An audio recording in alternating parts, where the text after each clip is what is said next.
Hi guys, and welcome to your daily tarot reading for Thursday, the 3rd of March 2022. Thank you for joining me. I want to use the Game of Thrones tarot for today's reading.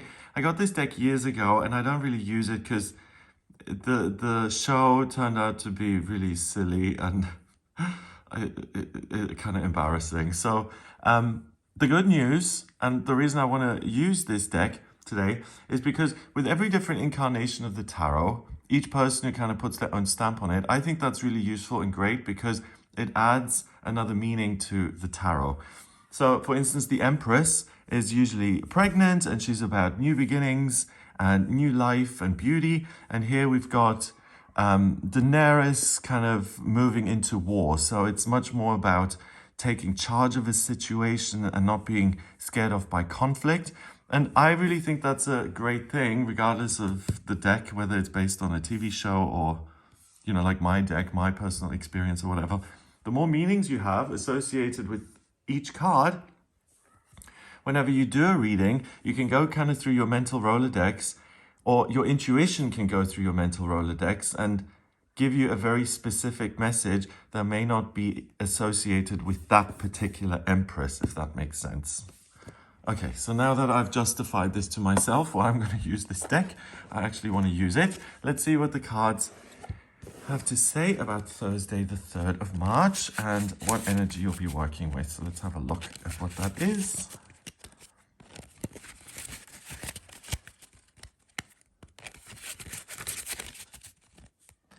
So the first card is the 7 of Coins,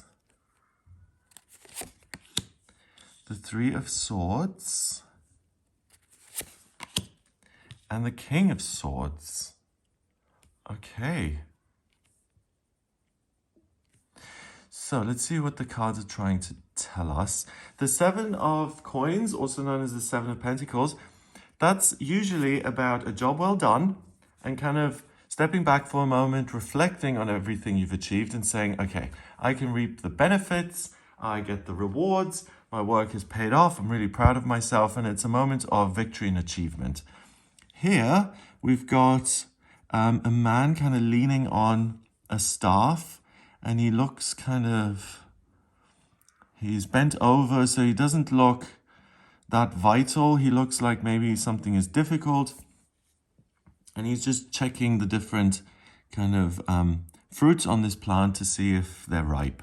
So past work, things that you've done in the past, can support you on this day. If you're not feeling 100% on this day, like you're not on top of the mountain, you're at the peak of your powers, then the cards are reassuring you that that's okay. There's something that you've already done in your past that's going to benefit you on this day.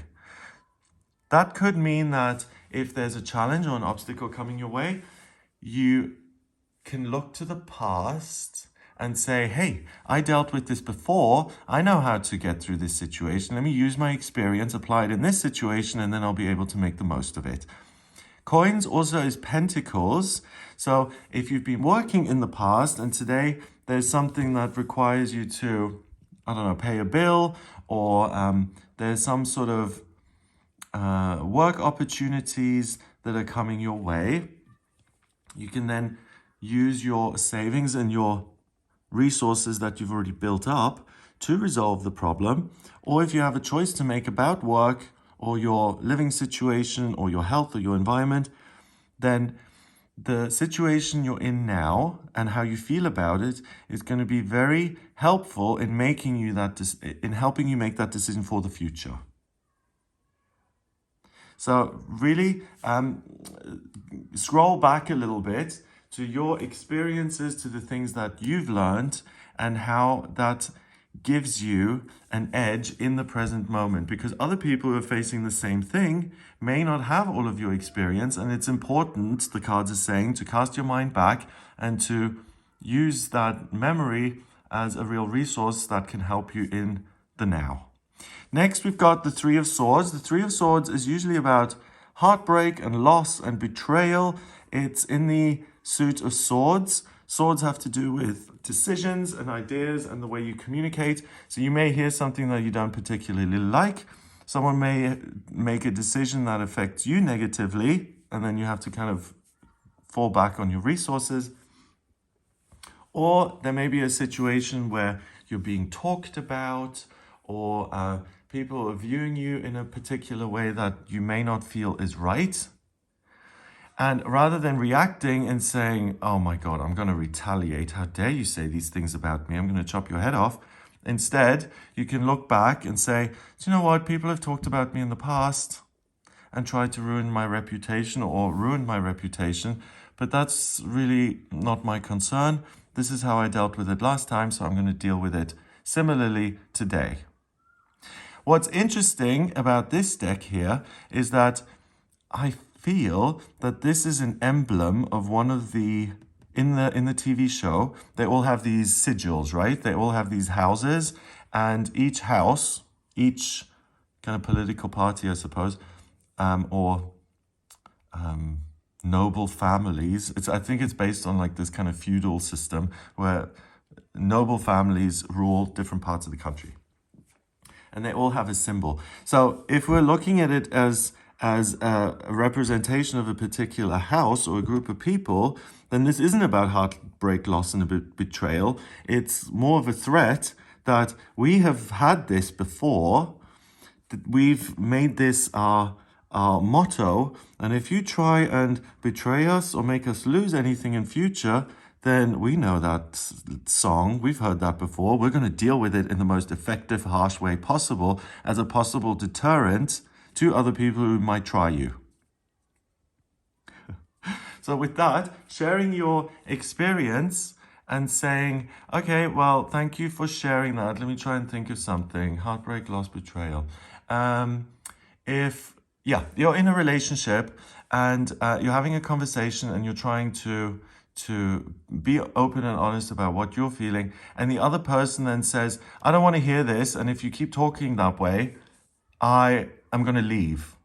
And in the past, let's say you valued your relationships and you've kind of acquiesced and compromised so that the person wouldn't walk out the door, and that didn't serve you very well in the past, then looking at that wealth of knowledge that you've gathered, if someone says that to you today, agree with me, or stop talking, or stop challenging me, otherwise I will leave you. When you combine that with what you've been through already, you can say, well, there's the door, thank you very much, don't threaten me, bye-bye. And that is going to be much more effective to you. So I really think you're immune to negative circumstances as they appear via your circumstances or other people, because you do know how to deal with them, and you're not going to be affected in the most profound emotional way because you've been there before, and again, you know how to handle any situation that comes along. The King of Swords, in this deck, he's being literally vilified because this is the villain of the story. I think this is the, what's his name? Ice King? No, not Ice King.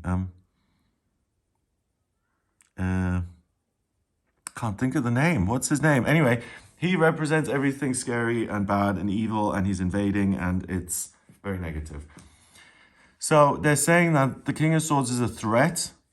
With this sword, a weapon is coming at you, most likely responsible for the potential effects of the Three of Swords. And the cards are saying there may be a person in your life who doesn't have your best interests at heart, who you're going to have to deal with. The good news is you can deal with it, and you don't need to be intimidated by some sort of, ice zombie. Usually the King of Swords is someone who's very good at making decisions. Usually he's not a villain. He's a judge, he's a king, he is a ruler, someone who's in charge, who thinks fairly, and who says, the decisions I make, I realize they're going to affect all the people I'm in charge of, and I'm going to try and do the best for everybody involved, so the greater good. So you're able to make good decisions, you're able to see things clearly, to decide what is important, what isn't, where you have to rise to the bait, where you don't. And also, it gives you a very clear view of your past experience and which ones you can pick and choose to help you deal with the current situation. But because I am using the Game of Thrones deck, the king may be a quality that exists in you or another person. So like I said, it could be someone who's a little bit rough on you, or it could be that you feel you need to be rough and to retaliate when someone is kind of trying it on with you. These two cards are saying, please hold off on that. Don't scream back if someone's screaming at you, or don't sabotage someone if that's what they've done to you. It's just going to cause more heartbreak and betrayal.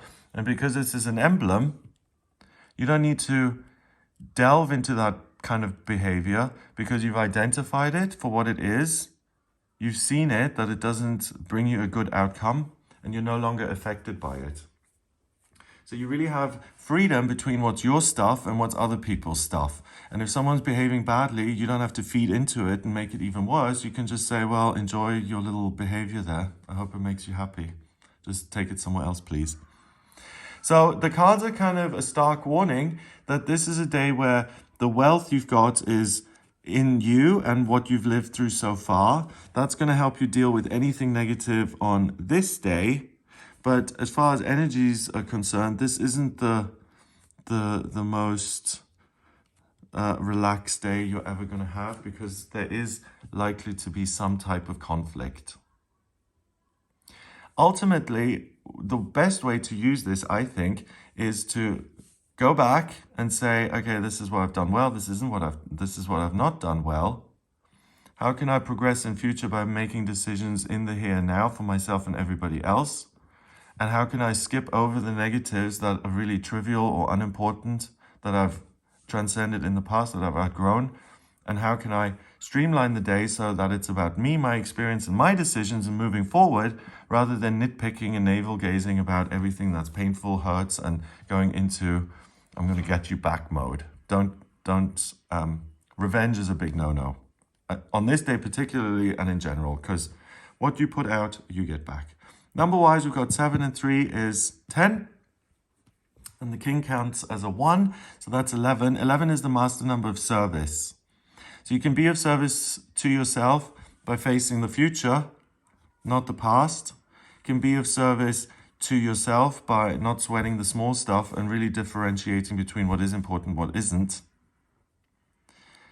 Can be of service, I suppose, indirectly to other people who see you dealing with these problems in a very dignified and positive way. And then they look to you and say, hey, if he or she can do that, then maybe I don't have to, get involved in mudslinging either. And it's an opportunity to be of service and to let other people deal with their stuff without trying to change their mind or their opinion or educating them, and just leaving them to it and being hands off. So I think today is a lesson in being non-reactive.